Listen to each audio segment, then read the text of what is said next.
Hi, everyone. This is Dr. Melissa Rich, and welcome to another episode of the Taking Care of Your Temple podcast. We are in episode 11. We are doing the second part of the anxiety one that I started last week. And y'all, this has turned into a really long topic.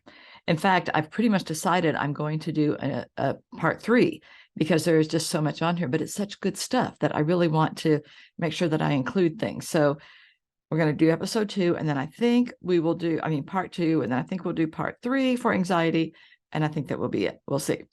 So the purpose of this podcast is to help women connect with God, and by doing that, to be able to use His power, His strength, His grace to help improve their physical, mental, emotional, and spiritual health. And we do this by following 4 principles. I really debated what to call them. I'm going with principles for now. We'll see, that may change in the future, but for now, 4 principles. The first one is to keep our focus on God. This sounds really simple. It can be very easy to do because we are all highly distractible. I don't know about y'all, but I sure am. It's very easy for me to get off topic and start chasing rabbits. So I have to keep pulling myself back on track where I want to be, keeping our focus on God. Second one, acknowledging that we are not enough on our own. We don't know enough. We're not fast enough, smart enough, pretty enough, whatever it is, to get by. We need God's help. All of us. I know I certainly do. Keep reminding ourselves it's about progress, not about perfection. Thank goodness. If it were about perfection, we would all be in huge trouble. And then the 4th principle is to work on consciously changing our thoughts, because the messages that we give ourselves, ladies, they are hugely important, and they determine how we think, how we feel, how we act, just everything. And so if we are giving ourselves toxic negative messages, which a surprisingly large amount of people do, then we're not helping. In fact, we're really creating more of a problem. So I want to start this episode off, as I always do, with a quick word of prayer, and then we will get going into our topic. Lord, I just want to thank you for the people who are here today, the ones who are listening to this after the fact. And I just ask that you will bless the words out of my mouth. You will show me what I need to say. And I ask that you will bless the ears of the people who are listening to it. I'm praying that this will be productive, that this will help people to do better in all the things that you are leading us to do. Thank you so much, Lord, for loving us and for choosing us as your children. Amen.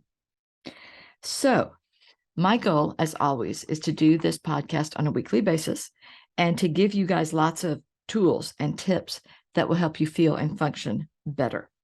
Now, sometimes on the podcast, I will have some absolutely wonderful, amazing guests. Sometimes it will be absolutely amazing and wonderful me. You get the second one today. You are welcome. And I'm going to be talking about something that I'm very familiar with, and that is, as I said before, anxiety. Now, a lot of what I'm going to say here that I'm going to summarize in just a few minutes, I went into much more detail on the anxiety part 1, which was episode 10. So if I'm being really brief on this first part, it's because it's already there available. You can listen to the first one. Anxiety has always been an issue, a problem. Right at this point, about 40 million Americans experience an anxiety disorder at some point in their lives. That sounds like a big number, right? Well, worldwide, about 364 million people have an anxiety disorder. Anxiety is more common in women than in men. We're twice as likely to get it. And anxiety is the most common mental illness in the U.S.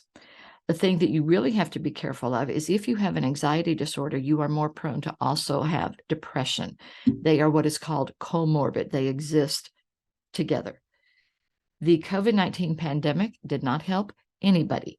It increased anxiety and depression worldwide about 25%, and it was already pretty high. Only about 36.9, a little less than 37% of American adults who experience anxiety are getting any kind of treatment for it. And that's really sad because anxiety is highly treatable. So I went over last week the difference between situational anxiety, which is intense sense of fear or dread that is caused by a specific event or situation. And usually, once that situation is over, the anxiety begins to subside, and an anxiety disorder. There are 6 main types of anxiety disorders, and I'm going to summarize them briefly. The first one is generalized anxiety disorder, or GAD. This is characterized by this ongoing chronic anxiety worry, tension, stress, fear, even when there is little or nothing to cause it, and it can interfere with daily activities. Obsessive compulsive disorder, or OCD, most of you are aware of that one.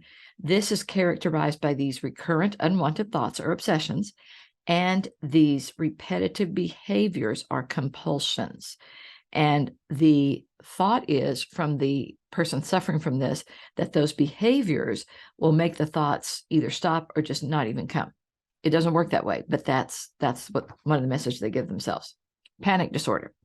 This is characterized by unexpected and repeated episodes of intense fear, and it's accompanied by physical symptoms, chest pains, heart palpitations, all of these things. A lot of people think they're having a heart attack or they're dying, and they end up going to the hospital, to an emergency room, to see what's going on. Panic attacks may be expected because you're going into a scary situation, or they can just occur out of the blue for no reason. Specific phobia. This is, I think a lot of people are familiar with this one. This is an excessive or persistent fear of a specific object, situation, or activity that's usually not that harmful. It can be fear of clowns, fear of heights, fear of spiders, and the person really tries to avoid those situations at all costs because of their phobia. Post-traumatic stress disorder, PTSD. This develops after exposure to a scary event where physical harm happened or was threatened. Either the person was hurt or they thought they were going to be hurt. And some of the symptoms include remembering or thinking about the traumatic event, reliving it through flashbacks, or having nightmares about it, and lots of avoidance. Just they don't want to talk about it. They don't want to think about it. They just try to make it go away. And then the last one is social phobia, or social anxiety disorder. And this is where there's this overwhelming anxiety and just a lot of self-consciousness in everyday social situations. These people think that other people are watching them and judging them, and so they don't like to be around other people. A lot of times there's a fear of speaking. There's a fear of eating or drinking in front of people. Sometimes the fear is so strong that they just want to avoid contact with other people. These people love online classes because they don't have to go in person. So that's kind of a double-edged sword. So anxiety is really thriving in our world today, whether it's situational or a type of disorder, and there is some overlap between those. And ladies, it is almost impossible to avoid anxiety, so we really need to learn how to deal with it. The problem is that we do tend to get into these negative, unhelpful patterns of reacting. And I'm just going to summarize these very quickly because, again, I talk about them on the last episode. Ruminating. This is where you kind of brood over this negative stuff that happened, or things that you said, or things that people did to you. And, you just keep going over and over them. It just goes around in your head. Not helpful. The next one is catastrophizing. And these are people who, they kind of look into the future, into what's coming, but they see every possible bad thing that could happen. And when they're in a situation, they are always worst case scenario. Oh my gosh. My boss looked funny at me. He's probably going to fire me. I'm going to get out on the streets. My family is going to starve. I mean, they just instantly, they go from 0 to 100 instantly. And these people, I said this last time, things will not be bad. They're going to be horrible. Their glass isn't half empty. It is completely dry. That is really their mentality. And then avoidance. Avoidance is not a bad thing because, honestly, avoiding potentially harmful situations is a really good strategy. However, what happens with a lot of these people is they just avoid situations that make them uncomfortable all the time. So they kind of become hermits. They never go out with friends or family. They don't like going to work. Maybe they love working at home. They think that's great, but they really do become very reclusive and very isolated. And again, that is not healthy. So then I looked about, what does God tell us about anxiety? And I don't know if any of y'all know, but what I have always heard is that God, how many times does God tell us not to be anxious? I don't know for sure that this is true because I have not looked it up, but what I've always heard is that he says that 365 times in the Bible. I think that's great because that's one for every day of the year. Every day God is telling us, don't worry, don't be afraid, don't be anxious. Because guess what? He knows we need to hear that because we tend to be worried, anxious, and afraid. So I love that. I gave some of my favorite scriptures, and I do want to say on the Facebook page, Taking Care of Your Temple podcast, in episode 10, I have a sheet of, I think it's like 2-page document of verses for anxiety that y'all can download. I also have some thought optimizers. So those are available. Very favorite, one of my favorite verses of all time, Isaiah 41:10. Fear thou not, for I am with thee. Be not dismayed, for I am thy God. I will strengthen thee, yea, I will help thee. Yea, I will uphold thee with the right hand of my righteousness. That's King James Version. Some of you like the more modern versions, and that's fine. But I just love that in King James. Great verse for anxiety. Another one that I really like is in Exodus 14:13 and 14. Moses had got the children of Israel out of Egypt, and they were standing in front of the Red Sea. And guess who was coming behind them? The Egyptian army. Are the people standing there calmly, trusting God and just waiting for Moses to say something? No, they are moaning and groaning and complaining. What the heck did you do taking us out of Egypt? We wanted to stay there. Why didn't you leave us alone? You brought us here to die in the desert. You know, all the things. So in that verse, and Moses said to the people, fear not, stand firm, and see the salvation of the Lord, which he will work for you today. For the Egyptians whom you see today, you will never see again. The Lord will fight for you, and you have only to be silent. Isn't that amazing? I love that verse. It's so good. And then the last one I'm giving you all here, Psalm 34:4-5. I sought the Lord, and he answered me and delivered me from all my fears. I love that. Those who look to him are radiant. Their faces shall never be ashamed. And then I gave a few quick resources. And again, all the links to this are in the Facebook group on episode 10. There is a video, there's a song of Psalm 34 by Brooklyn Tabernacle Choir. And Brooklyn Tab is so good anyway. And it is called Psalm 34 Live. I've got a link to it. Great song. Y'all need to listen to it if you haven't heard it. Then there is it's not really a song, but it's on YouTube. It's called Spoken Word. I Have a New Name by Hosanna Wong. I have a link to that also. Ladies, if you are in the habit of beating yourself up and being too hard on yourself, you need to hear this spoken word. It is amazing. I recommended it to a client, and she told me later, I listen to that every day. It is so good. It's that good. Then another song, I love the story in Mark about the father who has the little boy who is convulsing. He's possessed by an evil spirit. The disciples try to get the demon out. They can't do it. So the father comes to ask Jesus to heal him if he can. And Jesus replied in Mark 9. Oh, darn, I don't have the verse. Sorry. It's in Mark 9. Jesus replied, if I can, all things are possible for one who believes. The father immediately replied, I believe. Help my unbelief. And there are times when I have been saying that to God, Lord, I believe you. Help me to believe more. I'm trying. I'm holding on with my fingertips. I need some help. And so there is a song called I Have to Believe by Rita Springer. And I give a link to that also. And it is amazing. It is an older song. There's no video. It's just the lyrics. So don't feel like, wait, I didn't find the right one. That's the right one, but it is awesome. Okay. So one of the things that we need to remember, now we're getting into new material. That was a summary of what I did the last episode. God does not want us to be worried. Okay, I'll get this. God does not want us to be worriers. He wants us to be warriors. Say that 5 times fast. He wants us to live an abundant, happy life. How do we do that? Good question.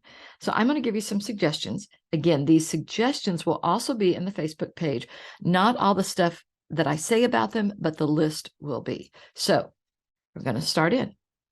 One of the first and best things that y'all can do for anxiety, all of us can, is to start exercising. Just do it when and wherever you can. The exercising needs to be consistent, I'm going to be honest, in order to be helpful. Doing half an hour once a month, it's not going to do much good. Sorry. You really need to try at least 3 or 4 times a week, 15 to 20 minutes, and then increase it from there. I exercise every day. I'm 65. I exercise several times a day. Typically, I get in 17,000 steps a day. I'm going to check my steps right now. I have 9,292, and it's 3:30. So I'll get the rest later. But I walk a lot. I had been running, but between the weather being cold and I've had some hip issues, I haven't been running as much, but I still move a lot, and it is good for you to do. So one of the things that is helpful is to have something that you can do indoors and outdoors, at home and away from home, if you like that, because there are going to be times when you can't go outside. And we had this recently, just a couple of weeks ago. We had 2 days of ice storm in Texas, y'all, ice storms where they were telling everybody to stay home. So we didn't go outside because literally I went out on my back patio. I was going to walk to something, a tree or something. All the bricks were iced. I mean, iced over. And I thought, I am going to fall and break a leg. So I turned right around and went back inside. So I exercised inside. I have a rebounder, which is a little round trampoline, which I run and jump on. I have a Simply Fit board. Y'all can look that up. I have weights. I have things that I can do at home. Oh, also I do walk at home. I have the app and it has 1 to 5 mile walks on it. So I have like 4 or 5 things that I can do at home so that if I can't go anywhere or if I can't walk or run outside, I can still get some exercise in. And y'all need to have that. Even if you don't have bad weather, there may be times when you're home with a sick child or you're waiting for a plumber to get there or whatever. You can't go anywhere to work out. So you want to have both. If you can work out outside, that's even better. But again, that's not always possible. Start small if you haven't done this for a while. Mix it up to avoid boredom and to avoid your body getting used to the same type of exercise. And really, if y'all have not exercised in a long time, check with your doctor first. Let him or her know what you're trying to do, see what they think, and just, again, start off slow. Do not get out and try to run 5 miles the first day. You will not be able to move the next day, and you will be saying, exercise is horrible. I don't want to exercise. Start slowly. Work up. Make sure that you're doing some cardio because that's good for you. Now, having said all of that, when you are feeling anxious, worried, tense, scared, guess what one of the last things is that you want to do? Exercising. Here's what I have literally put on my bathroom wall, a little sticky note: do it anyway. Because there are so many times when I don't want to eat right. I don't want to work out. I don't want to do the things I need to do. And I'm not saying that I do them 100% of the time, because I certainly don't. But I do them more often than not, and I'm much better than I used to be. And part of that is because I don't wait till I feel like doing it. If I waited till I felt like eating healthy, that would never happen. So I make myself do some of these things anyway. Part of being a grown-up. Do y'all remember when you were younger and you said, I can't wait till I grow up and I can do whatever I want? What a huge disillusionment, right? Prick that bubble. Okay, so exercising is a good one, and do it anyway. Next, slow, deep breathing. Here's what happens when we are anxious. We start taking fast, shallow breaths, chest breaths. And that makes it worse. Made me feel worse right there. That can actually cause you to start hyperventilating, which is not good either. So if you're not sure how to know that you're breathing correctly, put your hand on your stomach and breathe. You should feel your hand moving, because your stomach, you're breathing from your stomach. That's where you want to do it. The military does something called box breathing. And I have a link for that, which I will also post on in Facebook. And it just kind of walks you through how to do this box breathing. Y'all, I have done deep breathing when I am stressed or anxious for years, so much so that it is now my automatic default response. When I'm stressed, overwhelmed, anxious, whatever it is, I don't even have to tell myself. I just find myself breathing in, out, in, out, just these deep, slow breaths. And they really do. I feel calmer, more relaxed, more at ease. I promise it really does help. So learn how to do the deep breathing. Prayer. I really should have put this one first. A lot of times when I'm anxious or going through a bad episode of whatever, I can feel like I'm bothering God. Really, I feel like he's saying, is she back again? Seriously? I just talked to her like 5 minutes ago. Can she not do this on herself? He does not say that. Thank you, Lord. I am so happy that he doesn't say that because I can't do it on myself. And he does not expect me to.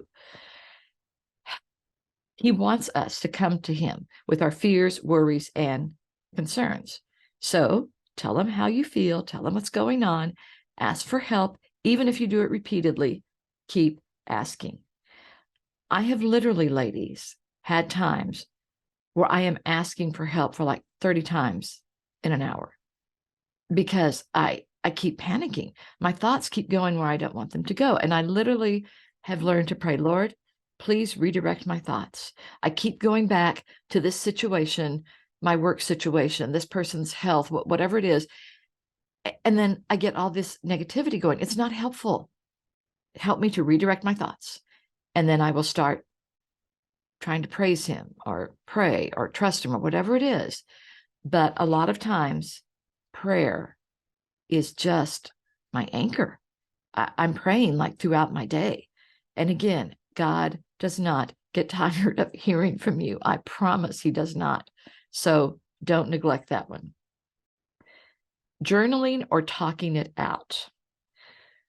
When we have anxiety, it's really helpful to process it, to get rid of it, to get it out of our system.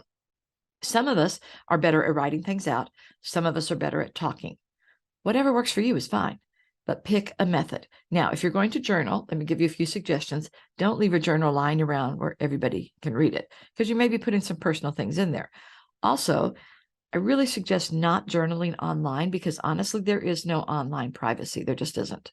So what you want to do is have a way that you can journal where it's private. You can see it, you can get rid of stuff. And when you're journaling, don't worry about spelling, grammar, syntax, just spill, just let it out. The same thing when you are talking, just purge, get rid of it. And you can talk to a person. You can also talk to an object. I talk to my dogs all the time. Of course, I consider them people. They're great listeners. But you can also talk to a stuffed bear, to a plant. I've talked to plants before, or to an empty chair. The point is to get it out. When my mom was alive, she was a volunteer chaplain at Mabel Bassett, which was a women's prison in Oklahoma. And she was interested in prisons because, she was going to them a lot. She got to leave, but she was in prisons a lot. So she found some research that talked about the fact that men's prisons tended to have a much higher rate of violent outbreaks than women's prisons did. And what they came up with, I thought it was so interesting. The reason why is because as women, when we are anxious, scared, worried, upset, whatever, we complain, we talk, we moan and groan, we get it out. It's kind of like that pressure cooker that's letting the steam out and letting the steam out, and we're getting rid of it. Men, on the other hand, when they are upset or angry or anxious, they hold it all in close to the vest. And then eventually, wow, it all comes out. And it can be very explosive. And it really is safer to just get rid of it as you go. So find a way to do that for yourself rather than keeping the anxiety all inside because it's not helpful. Okay. So another thing that is very, very helpful with anxiety, and there is more and more research coming up on this, is to eat a healthy diet. Research shows us that eating too many processed foods or too much sugar or too much fast food can really cause us to experience more stress and anxiety.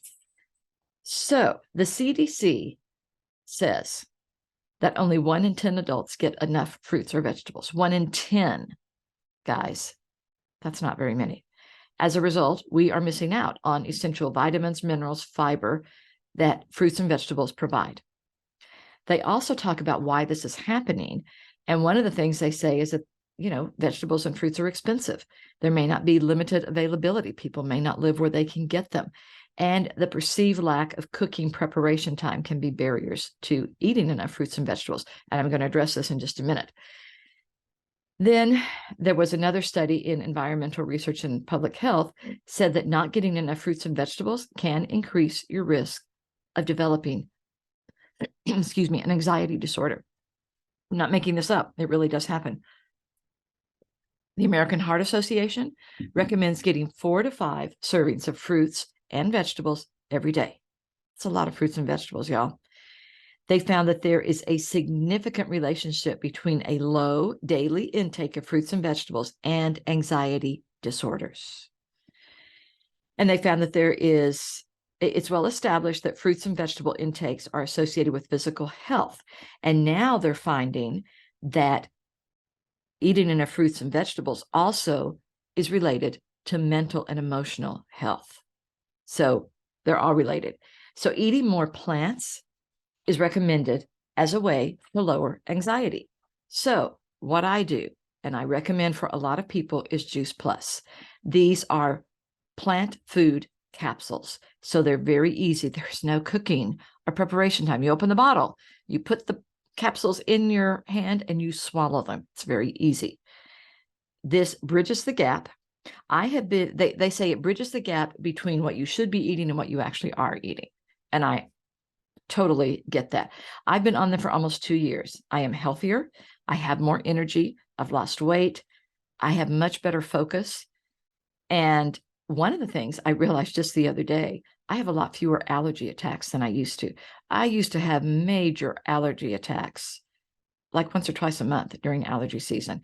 And I realized a couple of weeks ago, maybe about a month ago, I had a kind of a mild allergy attack, much milder than I used to have. It didn't last as long, wasn't as intense. And I started thinking, this hasn't happened in a while. And I realized it hasn't happened since I started taking Juice Plus. So, and there's a lot of studies that show like kids with asthma or adults with asthma and allergies, Juice Plus helps. So if you're interested in that and you know someone who sells it, contact them. If you don't know of anybody, you can contact me. I'll be happy to talk to you about it. But I highly recommend it. It's just improves your health in all areas. So healthy diet. Also, eating less sugar. This is something we probably all need to do. And it's hard because sugar is in everything. So it's difficult. I love sugar.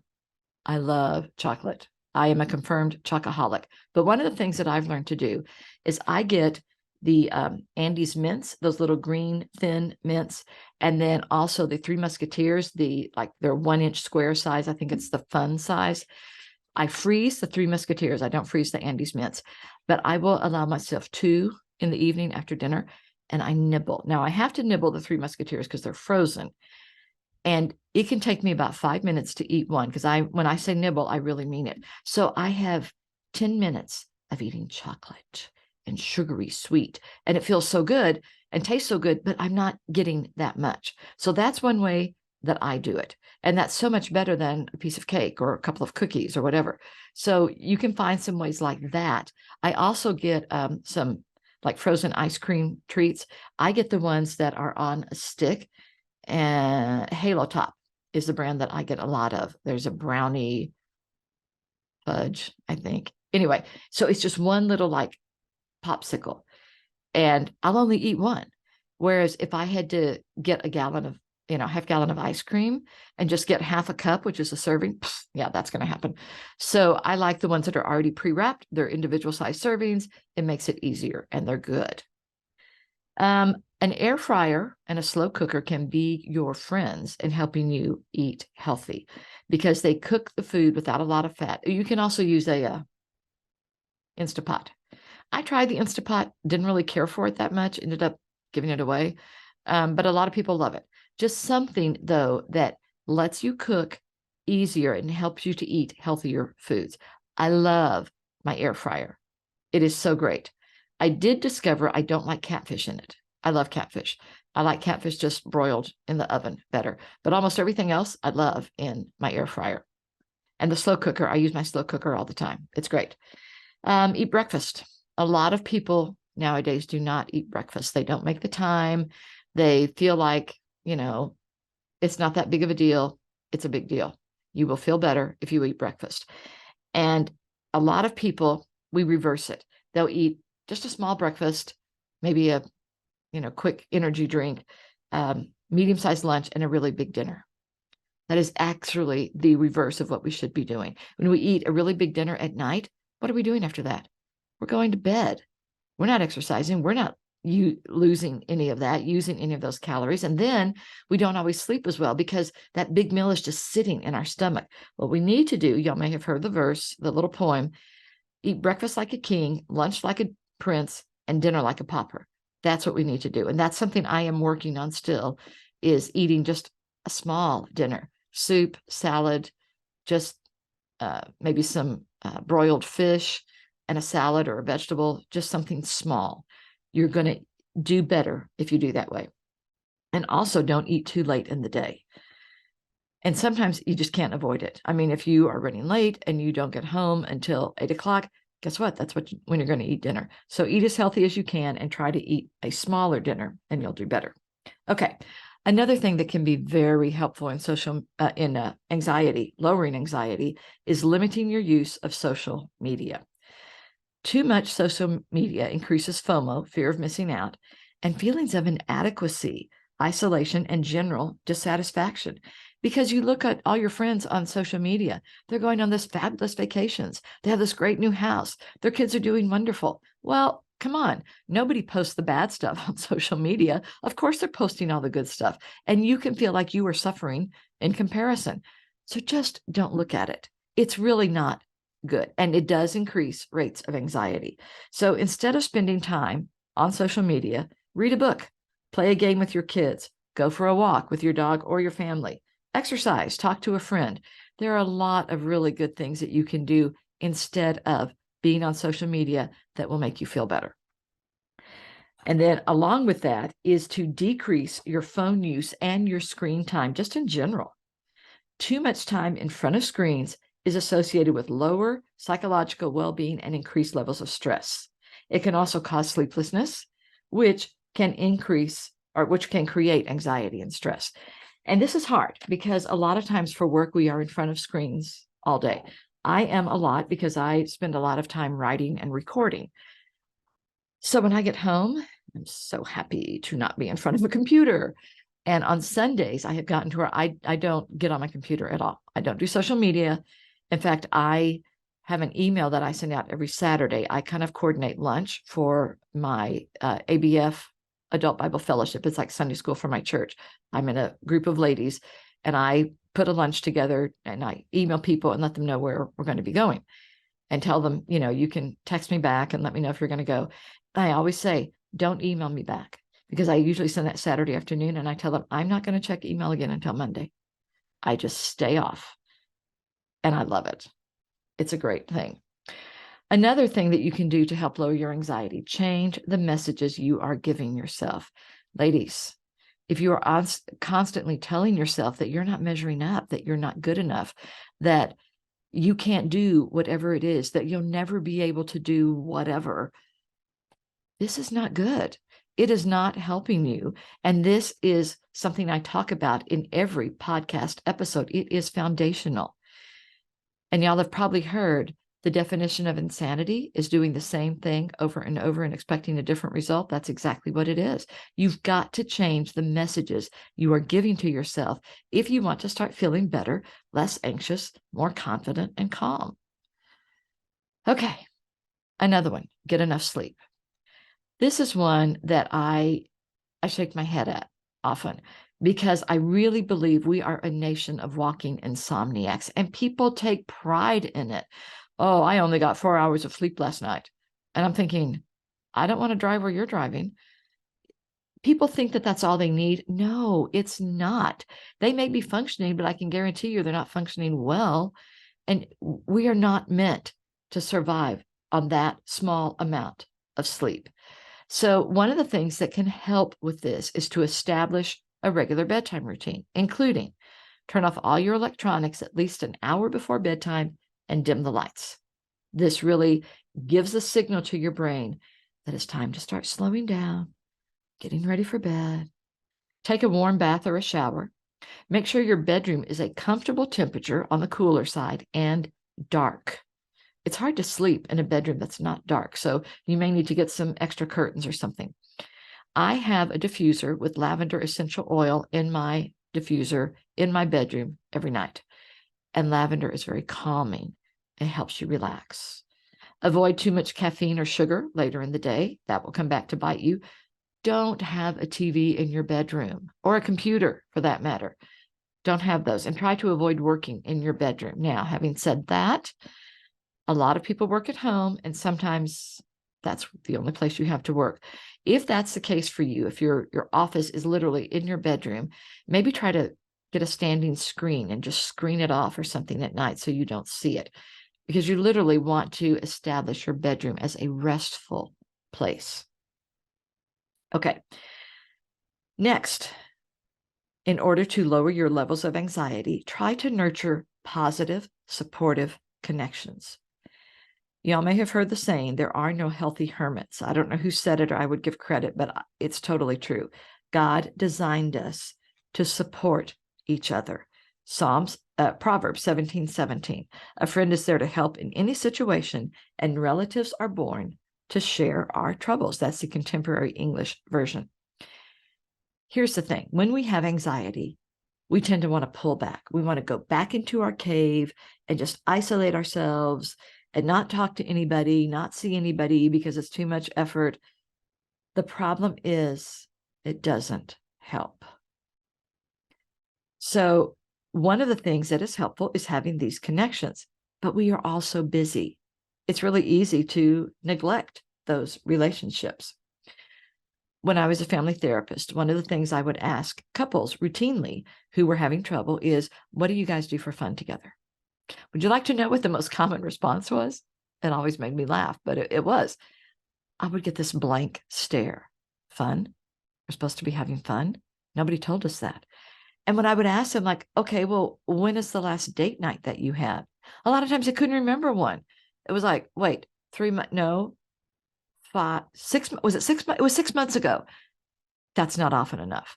So one of the things that I recommend is maybe 1 week do a family outing type of event, and it doesn't have to be expensive, or a family event. You can play board games at home. You can take the kids to the zoo. You can go for a family bike ride. And then the next week, do a date night. Now, I know a lot of you are saying you can't afford a babysitter. I get that.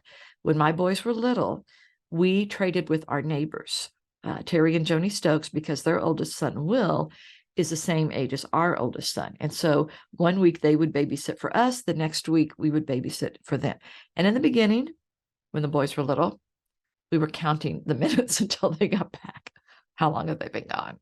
Is it almost time? But honestly, as they got older, it was easy. I mean, we would check on them now and then, and we'd be doing our stuff and they'd be doing their, it was just, and we'd be like, oh, you're back? It was just no big deal. So it's really helpful to do that, to nurture the relationship and to put something on the calendar. A lot of times, in fact, if I were to ask you ladies, who is your best friend? Think for a minute. Okay, got a name? Good. When is the last time that you saw that person in person? Not texting, not calling. When is it? Now, obviously, if they live across the country, that's a little different.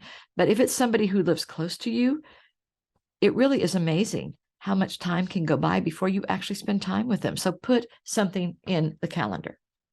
Make a point of getting together. And I will say, this is one of my gifts. I'm good at this. I may have talked about this on this podcast before. They're kind of running together and I don't remember now, but I have 2 brothers and their wives. We all live within 30 minutes of each other. And one of them just lives like 5 minutes away.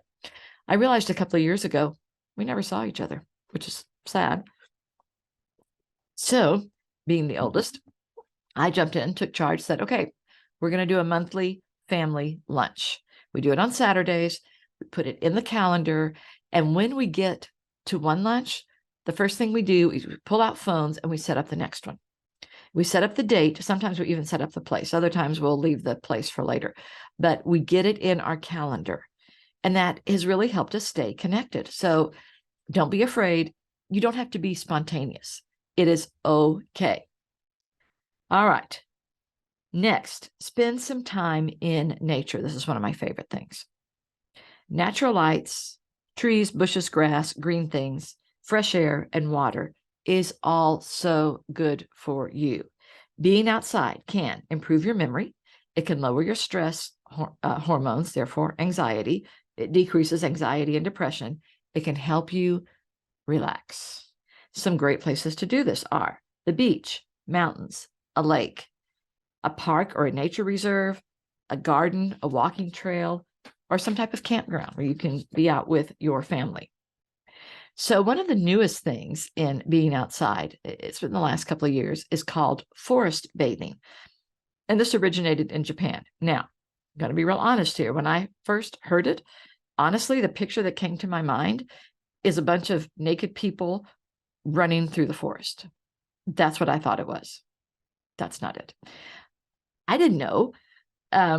It is in Japan, it's known as shinin-yoku. And it's a process of relaxation that includes being calm and quiet among the trees, observing nature, breathing deeply. So you can walk around among the trees or sit down. If you walk, there is no destination or goal. This would be hard for me. I would be striding through the trees, trying to get through. Am I done yet? That's not what this is. It's just noticing and appreciating your surroundings. And this is becoming really popular. So while you're outside, turn off your electronics. Focus your senses. This will help you feel relaxed and calm. And they're finding that some plants, I think this is so interesting, release these immunity boosting compounds. Also, being in sunlight can increase your levels of serotonin, your feel-good chemicals. So I always tell clients when I'm suggesting they go outside, don't go outside to a concrete parking lot. That's not what I'm talking about. Go somewhere with plants, water, green things, nature. That's what you're wanting. Being around water especially makes us feel calmer and more creative. And studies show that people who live near the ocean are much less stressed and healthier than those of us who unfortunately don't. I don't get jealous a lot. I am kind of jealous of people who live near a beach because I love the beach. Negative ions this is a name that's given to a small molecule. There's nothing negative about it. It just has a negative electrical charge. And these are found in really high concentrations near the ocean. These molecules are itty bitty. They are microscopic. They not only pass through our skin cells, but also through our lungs, through the air that we breathe in and out. Forest, beaches, waterfalls, rivers, about any area outside in nature is going to have high concentrations of negative ions in the air. Beaches can have as many as 2,000 negative ions per cubic centimeter. I've got it. As opposed to a big city that can have less than 100. I mean, this is why you go to the beach and you feel good. You feel happy. So studies have shown that negative ions possess not only an antimicrobial effect, which helps you stay physically healthier, but also a mood stabilizing one. I totally believe that. Research indicates that negative ions can influence serotonin levels in your brain, so you feel better.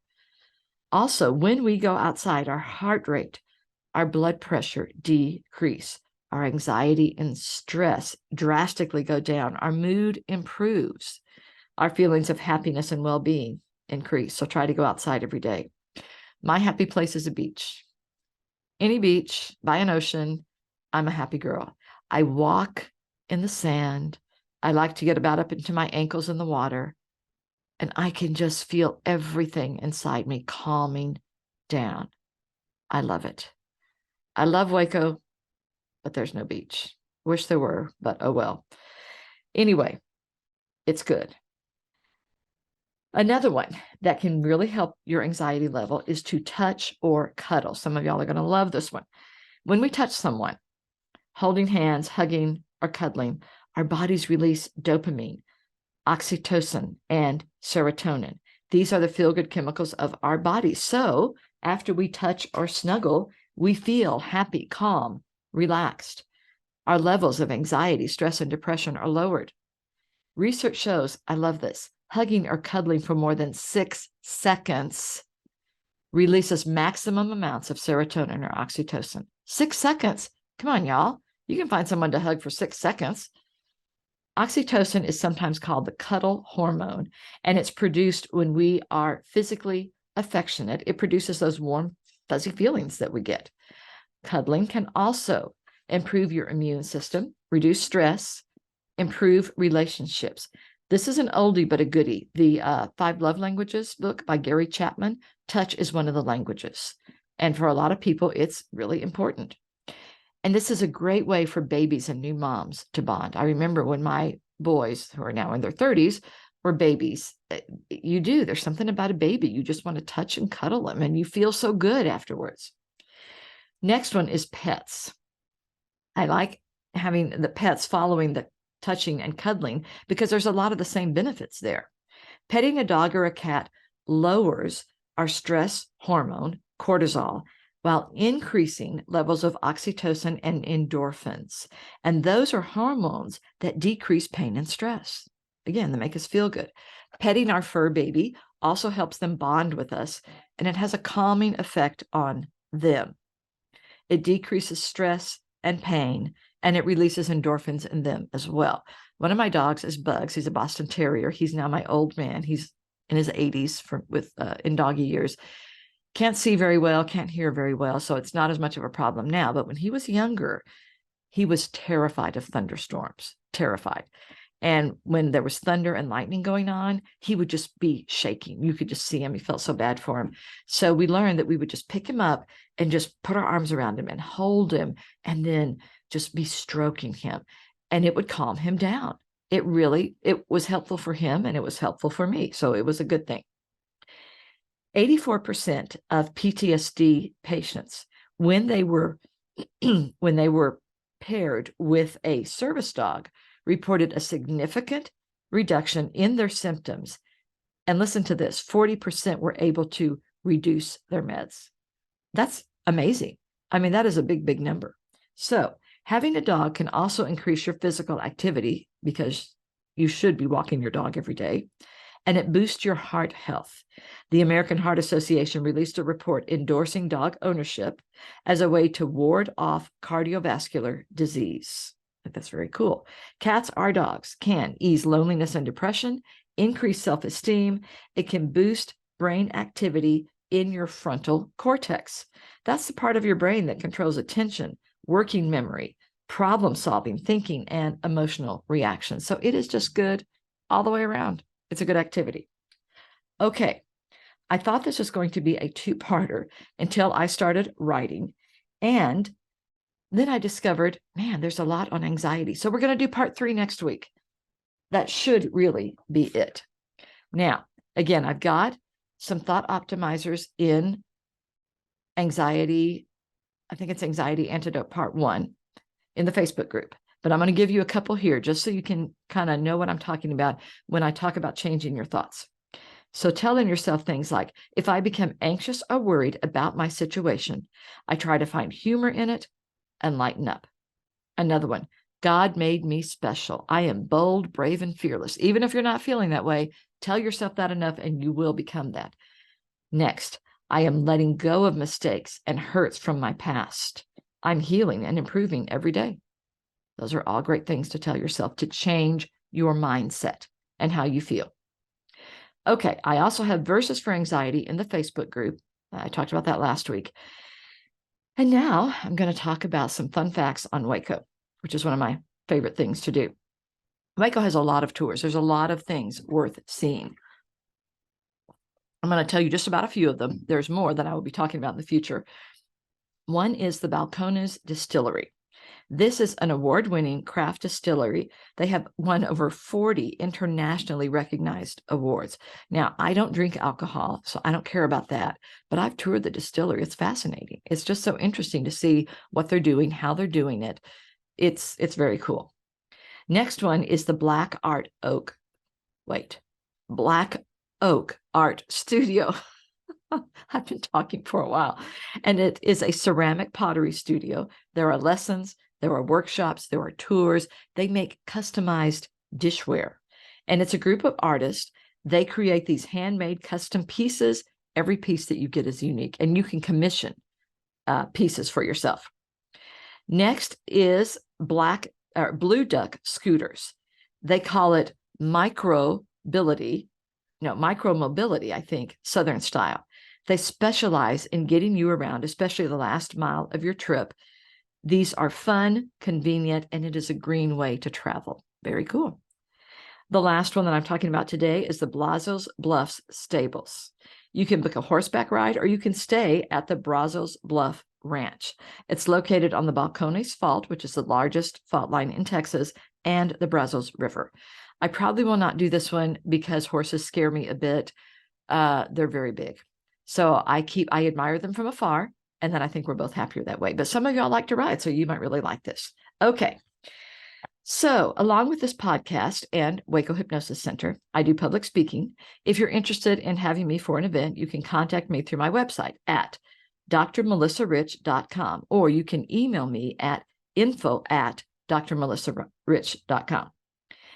And if you enjoyed this podcast, ladies or gentlemen, I know I have some guys listening out there too, and y'all are all welcome. Please do one of the following: follow me, write a review, or share an episode. This would be very, very helpful. I'm really trying to build up my audience. And honestly, social media is not my strong suit, but I know for some of you it is. So if you would do that, I would really, really appreciate it. You would be my best friend. So that is it for now. I am so glad that you all joined me. I appreciate it. And everyone have a good week. And hopefully next week, we really will finish anxiety. Thanks, y'all.